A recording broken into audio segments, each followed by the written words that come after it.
شہید محبت نہ کافر نہ غازی، محبت کی رسمیں نہ ترکی نہ تازی، یہ جوہر اگر کار فرما نہیں ہیں تو ہیں علم و حکمت فقط شیشہ بازی۔ اقبال یہ کہنا چاہتے ہیں کہ محبت عجمی ہو یا عربی ہو، نہیں معلوم کہ کون کس سے کتنی محبت کرتا ہے، یہ تو اللہ کو پتہ ہے کہ آپ محبت اللہ کے لیے کرتے ہیں، انسانوں کے لیے کرتے ہیں، اور کتنی محبت کرتے ہیں یہ اللہ کو پتہ ہے یا آپ کے دل کو پتہ ہے۔ دوسرا اقبال یہ کہنا چاہتے ہیں یہ جوہر اگر کار فرما نہیں ہے، اگر میرے علم میں، میری حکمت میں،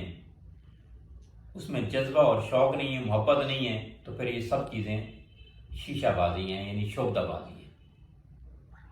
یعنی میں جو علم لوگوں تک ڈیلیور کر رہا ہوں، میں جو لوگوں تک میسج کر رہا ہوں، اگر اس میں محبت نہیں ہے، اللہ کے لیے محبت نہیں ہے، انسانیت کے لیے محبت نہیں ہے، دکھی انسانیت کے لیے محبت نہیں ہے،